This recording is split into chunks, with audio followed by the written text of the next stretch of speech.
ನಮಸ್ಕಾರ ಸ್ನೇಹಿತರೆ. ನಮ್ಮ ಭಾರತದ ಪ್ರಮುಖ ದೇವಾಲಯಗಳಲ್ಲಿ ರಾಮೇಶ್ವರಂ ಕೂಡ ಒಂದು. ಇಲ್ಲಿ ಶಿವನ ಅರ್ಪಿತವಾದ ದೇವಾಲಯ ಕೂಡ ಇದೆ. ಅಷ್ಟಕ್ಕೂ ರಾಮೇಶ್ವರಂ ಎಂಬ ಹೆಸರು ಹೇಗೆ ಬಂತು?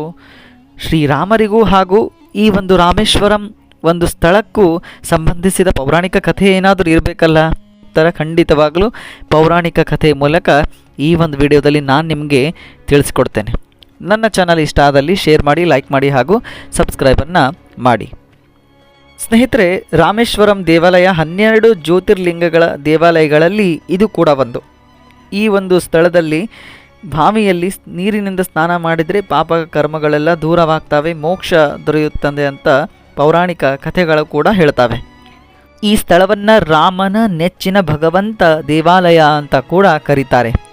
ಮೂಲತಃ ತಮಿಳುನಾಡಿನ ರಾಮನಾಥಪುರಂ ಜಿಲ್ಲೆಯ ಪಂಬನ್ ದ್ವೀಪದಲ್ಲಿ ಈ ದೇವಾಲಯ ಇದೆ. ಭಾರತದ 4 ಪವಿತ್ರ ಕ್ಷೇತ್ರಗಳಲ್ಲಿ ಇದು ಕೂಡ ಒಂದು. ಬದರಿನಾಥ, ಪೂರಿ ಜಗನ್ನಾಥ ಹಾಗೂ ಪಶ್ಚಿಮದ ದ್ವಾರಕಾನಾಥದ ನಂತರ ರಾಮೇಶ್ವರಂ ಹೆಚ್ಚು ಪ್ರಸಿದ್ಧಿಯನ್ನು ಪಡೆದಿರುವಂತಹ ಯಾತ್ರಾ ಕ್ಷೇತ್ರವಾಗಿದೆ. ಇಲ್ಲಿ ಮುಖ್ಯವಾಗಿ ರಾಮಲಿಂಗ ಹಾಗೂ ಶಿವಲಿಂಗ ಎನ್ನುವ 2 ಲಿಂಗಗಳು ಈ ಒಂದು ದೇವಾಲಯ ಒಳಗೊಂಡಿದೆ.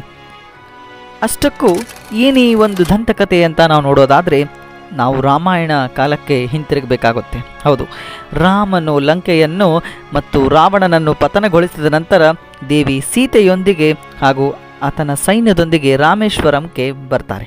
ರಾವಣನ ಲಂಕೆಯ ರಾಜ, ಅದಲ್ಲದೆ ಮಹಾನ್ ಬ್ರಾಹ್ಮಣನಾಗಿದ್ದ. ಆದ್ದರಿಂದ ಆತನನ್ನು ಕೊಂದ ಪಾಪ ಎಲ್ಲೋ ಒಂದು ಕಡೆ ಶ್ರೀರಾಮರಿಗೆ ಕಾಡ್ತಾ ಇತ್ತು. ಪಾಪದ ಪ್ರಜ್ಞೆಯು ರಾಮನನ್ನು ನೆನಪಿಸ್ತಾ ಇತ್ತು. ಇನ್ನು ಹಿಂದೂ ಧರ್ಮ ಗ್ರಂಥಗಳ ಪ್ರಕಾರ ಬ್ರಾಹ್ಮಣನನ್ನು ಕೊಲ್ಲುವುದು ಬ್ರಹ್ಮಹತ್ಯೆಯ ದೋಷವೆಂಬುದು ಭಯಾನಕ ಪಾಪಕ್ಕೆ ಪರಿಗಣಿಸಲಾಗುತ್ತೆ. ಹಾಗಾಗಿ ರಾಮನು ತನ್ನ ಈ ಪಾಪವನ್ನು ಕಳೆಯುವುದಕ್ಕೆ ಶಿವನನ್ನು ಪ್ರಾರ್ಥಿಸ್ತಾರೆ. ಆಗ ಋಷಿ ಅಗಸ್ತ್ಯರು ಒಂದು ಸಲಹೆಯನ್ನು ಶ್ರೀರಾಮರಿಗೆ ನೀಡಿರ್ತಾರೆ. ರಾಮೇಶ್ವರಂನಲ್ಲಿ ಶಿವಲಿಂಗವನ್ನು ಸ್ಥಾಪಿಸಲು ನಿರ್ಧಾರವನ್ನು ಮಾಡಿರ್ತಾರೆ. ಅದೇ ರೀತಿ ಸೂಚನೆಯನ್ನು ಕೂಡ ರಾಮರಿಗೆ ನೀಡಿದಾಗ ಬ್ರಹ್ಮಹತ್ಯೆ ದೋಷವನ್ನು ನಿವಾರಿಸಿಕೊಳ್ಳಲು ವಿಧಿಯನ್ನು ಮಾಡ್ತಾರೆ. ಅದರಿಂದ ಶಿವನು ಆರಾಧನೆ ಮಾಡಬೇಕು ಅಂತ ಶ್ರೀರಾಮರು ಹನುಮಂತನಿಗೆ ಕೈಲಾಸ ಪರ್ವತಕ್ಕೆ ಶಿವಲಿಂಗವನ್ನು ತರೋದಕ್ಕೆ ಕಳಿಸ್ತಾರೆ. ದೋಷ ಪರಿಹಾರಕ್ಕಾಗಿ ಎಲ್ಲ ವಿಧಿವಿಧಾನದ ನಿರ್ದಿಷ್ಟ ಸಮಯದೊಳಗೆ ಮಾಡಬೇಕು ಅಂತ ತಾವು ನಿರ್ಧಾರವನ್ನು ತೆಗೆದುಕೊಳ್ತಾರೆ. ಆದರೆ ಕಾರಣಾಂತರಗಳಿಂದ ತಡವಾಗಿ ಹನುಮಂತ ಬರ್ತಾನೆ, ವಿಳಂಬವಾಗುತ್ತೆ. ಅದರಿಂದ ಸೀತಾದೇವಿಯು ಕಡಲ ತೀರದಲ್ಲಿ ಲಭ್ಯವಿರುವ ಮರಳಿನಿಂದ ಸಣ್ಣ ಲಿಂಗವನ್ನು ರಚನೆ ಮಾಡ್ತಾಳೆ. ಅದಕ್ಕೆ ರಾಮಲಿಂಗವೆಂದು ಕರೆಯಲಾಗುತ್ತೆ. ಜ್ಯೋತಿರ್ಲಿಂಗವೆಂದು ಪರಿಗಣಿಸಲ್ಪಡುವ ರಾಮಲಿಂಗವನ್ನು ಸ್ಥಾಪನೆಯಾದ ನಂತರ ಕೆಲವೇ ದಿನಗಳಲ್ಲಿ ಹನುಮ ತಂದ ಸಣ್ಣ ಲಿಂಗದ ಬಳಿ ರಾಮನ ತನ್ನ ಪೂಜೆ ಹಾಗೂ ಧ್ಯಾನದಿಂದ ಕಲ್ಲಿನ ಒಂದು ಶಿವಲಿಂಗವನ್ನು ಅಲ್ಲಿ ಸ್ಥಾಪನೆ ಮತ್ತೆ ಮಾಡ್ತಾರೆ. ಇದು ರಾಮೇಶ್ವರಂಗೆ ಇರುವಂತಹ ಒಂದು ಐತಿಹಾಸಿಕ ದಂತಕಥೆಯಾದರೆ, ಇನ್ನೊಂದು ದಂತಕಥೆಯ ಪ್ರಕಾರ 12ನೇ ಶತಮಾನದಲ್ಲಿ ಶ್ರೀಲಂಕಾದ ರಾಜನಾದ ಪರಾಕ್ರಮ ಬಾಹು ದೊಡ್ಡದಾಗಿ ನಿರ್ಮಿಸಿದನೆಂದು ಹೇಳಲಾಗುತ್ತೆ. ತದನಂತರ ಮಥುರೈ ನಾಯಕ ಅರಸನಾದ ಪಾಂಡುಯನು ಮತ್ತು ರಮಾನಂದ ರಾಜನು ಮತ್ತಷ್ಟು ಈ ದೇವಾಲಯವನ್ನು ಉನ್ನತಿಗೊಳಿಸಿದರು. ಅನೇಕ ರಾಜವಂಶರು ಈ ಸ್ಥಳದಲ್ಲಿ ಆಳ್ವಿಕೆ ಮಾಡಿದ್ದು ತಮ್ಮ ಆಳ್ವಿಕೆಯ ಸಂದರ್ಭದಲ್ಲಿ ಈ ದೇವಾಲಯಕ್ಕೆ ತಮ್ಮದೇ ಆದಂತಹ ಕೊಡುಗೆಯನ್ನು ನೀಡಿದ್ದಾರೆ. ಎಷ್ಟೇ ರಾಜವಂಶಗಳು ಇಲ್ಲಿ ಆಳ್ವಿಕೆ ಮಾಡಿದ್ರೂ ಕೂಡ ಇಲ್ಲಿನ ವಾಸ್ತುಶಿಲ್ಪ ಯಾವುದೇ ರೀತಿ ಬದಲಾಗಿಲ್ಲ. ಮೂಲತಃ ದ್ರಾವಿಡ ಶೈಲಿಯ ವಾಸ್ತುಶಿಲ್ಪವನ್ನು ಈ ದೇವಾಲಯವು ಪಡೆದುಕೊಂಡಿದೆ. ಈ ದೇವಾಲಯದ ಆವರಣದಲ್ಲಿ 64 ಬಾವಿಗಳಿವೆ. ಇವು ತೀರ್ಥಸ್ಥಾನದ ಬಾವಿಗಳಾಗಿವೆ. ಸ್ಕಂದ ಪುರಾಣದ ಪ್ರಕಾರ ಅವುಗಳಲ್ಲಿ 24 ಬಾವಿಗಳು ಪ್ರಮುಖವಾದ ಬಾವಿಗಳಾಗಿವೆ.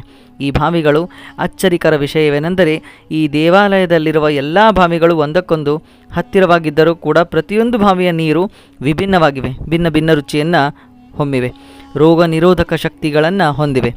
ಹಾಗೂ ಭಕ್ತರು ದೇವಾಲಯವನ್ನು ಪ್ರವೇಶಿಸುವ ಮುನ್ನ ಈ ಬಾವಿಯ ನೀರಿನಿಂದ ಅಂದರೆ ತೀರ್ಥಸ್ನಾನವನ್ನು ಮಾಡಿ ದೇವಾಲಯದ ಒಳಗೆ ಪ್ರವೇಶಿಸಬೇಕು.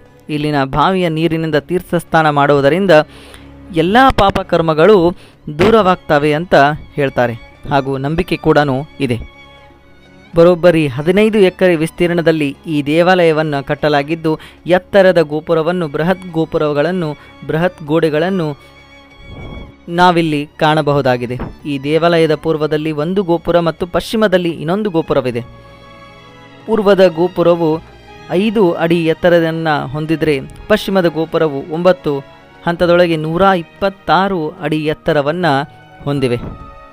ರಾಜಗೋಪುರ ಅಂತ ಕೂಡ ಪ್ರಸಿದ್ಧಿಯನ್ನು ಆ ಗೋಪುರಗಳು ಪಡೆದಿವೆ. ಸ್ನೇಹಿತರೆ, ನಮ್ಮ ದೇಶದ ವೈಶಿಷ್ಟ್ಯತೆಯೇ ಅದೇ. ರಾಮೇಶ್ವರಂಗೂ ಕೂಡ ದೇವಾಲಯಕ್ಕೆ ಅನೇಕ ಪ್ರವಾಸಿಗರು ದೇಶ ವಿದೇಶಗಳಿಂದ, ಬೇರೆ ದೇಶಗಳಿಂದ ಬಂದು ಇಲ್ಲಿ ದರ್ಶನವನ್ನು ಪಡಿತಾರೆ. ಇಲ್ಲಿನ ವಾಸ್ತುಶಿಲ್ಪದ ಬಗ್ಗೆ ತಮ್ಮ ಇತಿಹಾಸದ ಪುಸ್ತಕಗಳಲ್ಲಿ ಕೊಂಡಾಡ್ತಾರೆ. ಇಲ್ಲಿನ ನಂಬಿಕೆಗಳ ಬಗ್ಗೆ ಬೇರೆ ಬೇರೆ ದೇಶಗಳಲ್ಲೂ ಕೂಡ ಪಸರಿಸ್ತಾರೆ. ಇನ್ನು ಹೊರಾಂಗಣದಿಂದ ಈ ದೇವಾಲಯವನ್ನು ನೋಡ್ತಿದ್ದಂತೆ ಒಳಗಡೆ ಪ್ರವೇಶಿಸಬೇಕು ಅಂತ ಕೂಡ ಅನ್ಸೋದು ಮಾತ್ರ ಖಂಡಿತ. ಇದು ನಮ್ಮ ರಾಮೇಶ್ವರಂ ದೇವಾಲಯದ ಇತಿಹಾಸದ ಮಾಹಿತಿಯ ವಿಡಿಯೋ ಆಗಿದೆ. ಮುಂದಿನ ವಿಡಿಯೋದಲ್ಲಿ ಇಂಟ್ರೆಸ್ಟಿಂಗ್ ಮಾಹಿತಿ ಜೊತೆಗೆ ಮತ್ತೆ ಸಿಗೋಣ. ಧನ್ಯವಾದಗಳು.